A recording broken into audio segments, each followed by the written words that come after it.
అన్ని రకాల వస్త్రాలపై up to 66% of. Bharadwaj గారు, ఈ హరిహర వేరమలకు సంబంధించి కాంట్రవర్సీ నడుస్తుంది. బీసీ సంఘాలకు సంబంధించిన అన్నారు. పండగ సాయన్న పేరు ఒకటి వినపడుతుంది. ఏంటి పండగ సాయన్న ఎవరు, హరిహర వేరమలకు సంబంధం ఏంటి, కాంట్రవర్సీ ఏంటి అనేది ఇప్పుడు డిస్కషన్ పాయింట్. అంటే చాలా రోజుల నుంచి జరుగుతోంది ఇది. అయితే ఈ మధ్య ఒక 2 రోజుల నుంచి కొంచెం స్పెక్యులేషన్ పెరిగింది. అంటే సినిమా రిలీజ్ డేట్ దగ్గరకు వస్తున్న సమయంలో మేము ఎట్టి పరిస్థితుల్లోనూ రిలీజ్ కానివ్వము అని బీసీ సంఘాల నుంచి ఒక హెచ్చరిక నిర్మాత ఎం రత్నం గారికి, అలాగే హీరో పవన్ కళ్యాణ్కి, ఆయన డిప్యూటీ సీఎంగా కూడా ఉన్నారు ఇప్పుడు. అవునవును. కాబట్టి వాళ్ళకి నోటీసులు సర్వ్ చేసేటువంటి ప్రయత్నాల్లో ఉన్నాం మేము అని మీడియా ముందుకు వచ్చి మాట్లాడారు. మాట్లాడటంతో నిన్నటిదాకా ఊహాజనితంగా ఉన్నటువంటిది ఇప్పుడు ఏదో వీళ్ళు ప్రత్యక్ష చర్యల్లోకి దిగే పరిస్థితి కనిపిస్తోంది అని వినిపిస్తోంది. అయితే యాక్చువల్గా ఏమిటి నేపథ్యము ఈ వివాదానికి అంటే, తెలంగాణకి చెందినటువంటి ఒక రాబిన్ హుడ్ తరహా పాత్రతో నేను సినిమా చేయబోతున్నాను అని క్రిష్ గారు ఆ రోజుల్లోనే చెప్పాడు. ఇది 4 ఏళ్ల నుంచి నడుస్తున్నటువంటి ప్రాజెక్ట్, ఈ రోజున మొదలైంది కాదు. అవును, 4 ఏళ్ల క్రితమే చెప్పాడు ఆయన. తెలంగాణ రాబిన్ హుడ్ అన్నాడు, హరిహర వీరమల్లు అని టైటిల్ చెప్పాడు. అవును. ఈ టైటిల్ చెప్పగానే రాయలసీమ నుంచి కొంతమంది క్లెయిమ్ చేశారు. అంటే హరిహర రాయలు, బుక్కరాయలు వాళ్ళిద్దరూ విజయనగర సంస్థానం, విజయనగర సామ్రాజ్య స్థాపకులు కాబట్టి అక్కడి నుంచి ఆ పేరును సంగ్రహించి ఇక్కడ వాడారు అని ఒక వివాదం మొదలైంది అప్పుడు. ఆ తర్వాత అది పక్కకి వెళ్ళిపోయింది. మేము అది కాదు, హరిహర రాయలకి ఈ సినిమాకి ఏ సంబంధము లేదు అని చెప్పేసుకున్నారు వీళ్ళు. చెప్పారు. ఆ టైటిల్ అయితే అలాగే ఉంచారు, హరిహర వీరమల్లు అనే ఉంచారు. ఉంచిన తర్వాత ఈ రాబిన్ హుడ్ అనే ఖాతాలో ఇప్పుడు పండగ సాయన్న పేరు తీసుకొస్తున్నారు. ఓకే. ఈ పండగ సాయన్న ఎవరు అంటే, ఆయన మహబూబ్ నగర్ జిల్లాకు చెందినటువంటి నిజంగానే ఒక రాబిన్ హుడ్. ఓకే.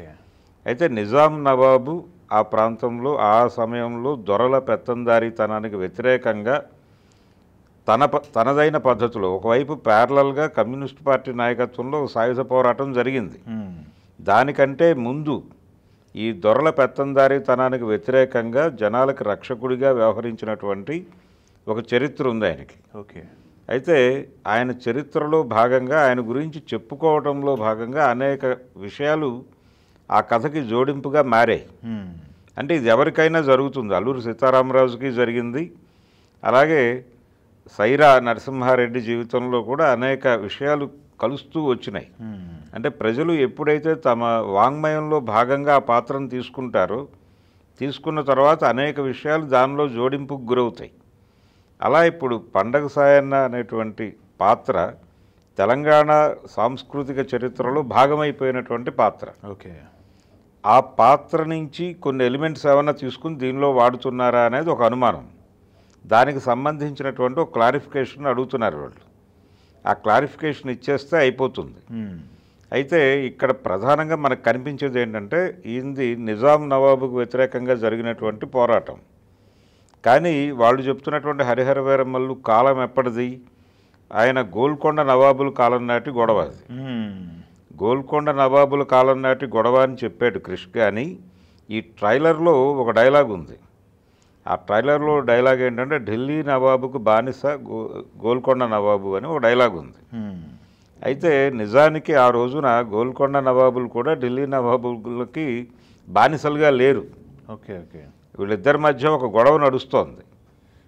టోటల్గా దక్షిణ భారతాన్ని తన కంట్రోల్లోకి తీసుకోవడం కోసమే దక్కన్లో పీఠం వేసుకుని కూర్చున్నాడు ఆయన ఔరంగజేబు. ఔరంగజేబు మరణం మహారాష్ట్రలో ఎందుకు జరిగిందంటే, ఆయన ఢిల్లీ వదిలిపెట్టేసి వచ్చి అక్కడ కూర్చున్నాడు. కూర్చుని మహారాష్ట్రతో కలిసి ఉన్నటువంటి మొత్తం దక్షిణ భారతాన్ని తన కంట్రోల్లోకి తీసుకోవడానికి ఇక్కడ ఉన్న అందరితోనూ గొడవపడ్డాడు ఆయన. ఆ క్రమంలో భాగంగానే గోల్కొండ నవాబులతో కూడా గొడవపడ్డాడు. గోల్కొండ నవాబులతో గొడవ పట్టడం కాదు, గోల్కొండలో మసీదులు కూల్చాడు ఆయన ఔరంగజేబు. అది చరిత్రలో ఉంది. ఓకే. ఓకే. కాబట్టి ఈ సినిమా రచనకి సంబంధించిన కొన్ని గందరగోళాలు ఉన్నమాట వాస్తవమే. కానీ దీనికి సంబంధించి ఎవరి నుంచి అభ్యంతరాలు రావాలో ఆ సెక్షన్ నుంచి అభ్యంతరాలు ఏం రాలేదు. వాళ్ళు పాజిటివ్గానే ఉన్నారు ఆ సినిమాకి. కానీ విచిత్రంగా ఇప్పుడు ఈ బీసీ సంఘాల నుంచి ఈ ఈ వివాదం రావటం అనేది విచిత్రంగా కనిపిస్తోంది. ఓకే. అయితే దీని ద్వారా జరుగుతున్నటువంటి ప్రయోజనం ఏంటంటే సినిమాకి నిజానికి వాళ్ళు మొదట టైటిల్ అనౌన్స్ చేసినప్పుడు క్యారెక్టర్ గురించి చెప్పినప్పుడే ఈ అనుమానం వచ్చి నిలదీసి ఉండాల్సింది. ఇప్పుడు ప్రాజెక్ట్ కంప్లీట్ అయిపోయి రిలీజుకి రెడీగా ఉంది. అది అవుతుందా అవదా అని రకరకాల వాయిదాలు పడుతూ వచ్చింది. ఇప్పుడు ఈ స్టేజ్కి వచ్చింది. ఇది కూడా పార్ట్ 1 అని చెప్తున్నారు. కాబట్టి ఇప్పుడు ఒక వివరణ ఇచ్చేస్తే బీసీ సంఘాలకి స్ట్రైట్గా ఈ కథకి దానికి సంబంధం లేదు, పైగా కథా కాలం నాటి వ్యవహారం కాదు ఇది. ఇదేమో నిజాం వ్యతిరేక ఉద్యమం, అదేమో గోల్కొండ నవాబుల కాలం నాటి కథ. అది ఢిల్లీతో కాన్ఫ్లిక్ట్. వాళ్ళు సెల్లింగ్ పాయింట్గా అనుకున్న పాయింట్ వేరు, ఇక్కడ ఉన్నటువంటి కథ వేరు, పండగ సాయన్న జీవితం వేరు. ఒకవేళ ఈయన బయోపిక్గా గనక తీసి దానిలో వక్రీకరణలు ఉంటే ఖచ్చితంగా వీళ్ళు గొడవ చేయవచ్చు. అది కాదు. జనరల్గా ఇలాంటి సందర్భాల్లో ఏం జరుగుతుందంటే ఇది ఒక జానపద సినిమాగానే చూడాలి. చరిత్రని పునాదిగా తీసుకుని చేస్తున్నటువంటి ఒక జానపద చిత్రం మాత్రమే హరిహర వీరమల్లు. ఇలాంటివి గతంలో చాలామంది చేశారు. ఇప్పుడు దాసనారాయణరావు గారు సర్దార్ పాపారాయుడు అని సినిమా తీశాడు. పాపారాయుడు అనే క్యారెక్టర్ లేదు అసలు. కాకపోతే ఆయన తీసుకున్న నేపథ్యం చరిత్రే. బ్రిటిష్ వారికి వ్యతిరేకంగా జరిగింది.